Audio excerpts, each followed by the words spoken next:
కొన్ని కొన్ని ఎట్లా ఉంటాయంటే నేను సాధారణంగా వీడియోల కింద కామెంట్ చూడను.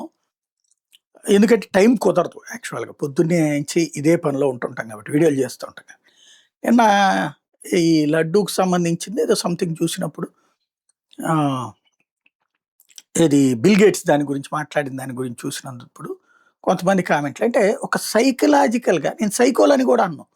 మానసికంగా మనం ఒక భ్రాంతిలో బ్రతుకుతుంటాం.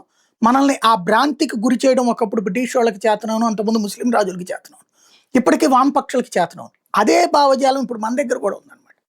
ఒకటేంటంటే మన వాళ్ళు ఒకటి సృష్టించారు. జగన్ మనిషి లేకపోతే జగన్ ఇదివరకు 40,00,000 ఇచ్చేవాడు నెలకన్నారు ఈళ్ళే. మా అమ్మ చచ్చిపోతే అమ్మ శవానికి అక్కడ పరామర్శించడానికి వచ్చినోళ్ళది చూపెట్టి, ఆ శవపేటిక ప్లేస్‌లో బ్యాగులు పెట్టి ఫోటోలు పెట్టారంటే ఎంత నీచమైనటువంటిది. బట్ నేను మానసికంగా తట్టుకున్నా. వాస్తవంగా చెప్పాలంటే ఎవడూ ఒక ముద్ద అన్నం పెట్టడు. కానీ కారు కూతలు కుయ్యడం చేసేటటువంటి జర్నలిజం. ఈనాడు, ఆంధ్రజ్యోతి జర్నలిజం కరెక్టు. ఇటు వీళ్ళకి సాక్షి జర్నలిజం కరెక్ట్. ఇప్పుడు నేను వీళ్ళకి కనుక ఇప్పుడు మొన్న అదేమంటారు పరకాల ప్రభాకర్ గారు చెప్పినట్టు అది తప్పు అన్నాను అనుకోండి, మెయిల్స్ మీద మెయిల్స్ వస్తాయి. మీరు తప్పుగా మాట్లాడుతున్నారు, మీరు జర్నలిస్ట్ అని మేము గౌరవిస్తుంటే అని వీళ్ళు. ఇటు పక్కన వీళ్ళ బాధ ఏంది అంటే జగను క్రిస్టియన్ను, అతను హిందూ వ్యతిరేక అంటే కాదు అంటున్నాడని చెప్పేసి నేను జగన్కి క్రిస్టియన్ కాదని ఎందుకంట, జగన్ క్రిస్టియనే.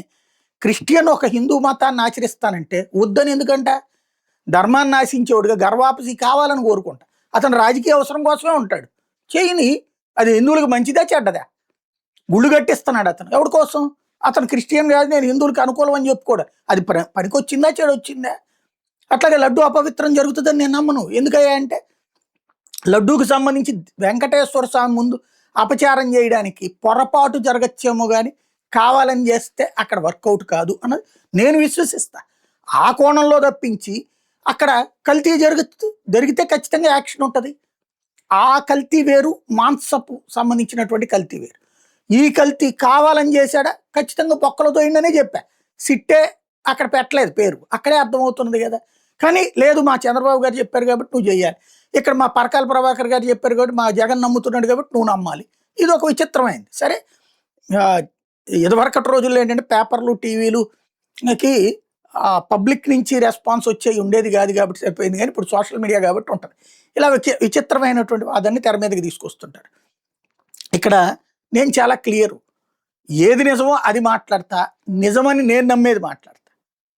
నీ పార్టీ నాయకులు కోరుకున్నటువంటి విధంగా నువ్వు ఆలోచిస్తావు, నువ్వు ఆలోచించినట్టు విధంగా నేను ఆలోచించను. ఎందుకంటే నేను ఈ ఫీల్డ్లో ఉన్నాను కాబట్టి. సరే, అది ఎందుకు ఈ సుత్తంతా ఎందుకు మళ్ళీ ఇప్పుడు చెప్పాల్సి వస్తుందంటే లిక్కర్ కథలో లిక్కర్ కుంభకోణం జరగలేదని నేను ఎందుకు చెబుతా?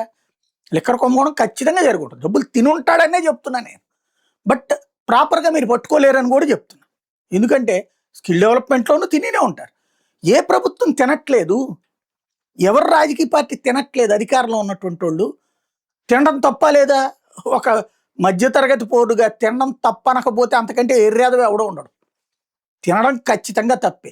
కానీ తినడాన్ని ఆపడానికి ప్రజలు పోరాడుతున్నామా? నథింగ్.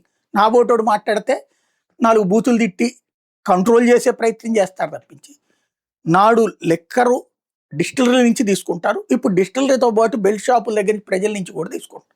ఇది సింపుల్. ఇక్కడ అవినాష్ రెడ్డి అనేటటువంటి అతన్ని, ముప్పిడి అవినాష్ రెడ్డిని అరెస్ట్ చేశారు. రాజకేశిరెడ్డి మొన్నటిదాకా అతనికి హీరోలు అన్నారు, ఇప్పుడు అవినాష్ రెడ్డి కీలకం అని చెప్తున్నారు. ఇలాంటివి నేను చెప్పేది తప్పు. మీడియా చేస్తున్న తప్పు నెత్తి చూపెడితే మనం నెత్తిని ఎందుకు వేసుకుంటాం నాకు అర్థం కాదు. మొన్నటిదాకా చెవిరెడ్డే కీలకం అన్నారు, ఆ తర్వాతన మిథున్ రెడ్డే కీలకం అన్నారు, తర్వాత అవినాష్ రెడ్డే ఇప్పుడు అవినాష్ రెడ్డే కీలకం. ఎప్పుడు కూడా ఇతనే సూత్రధారి. ఏంది ఇది?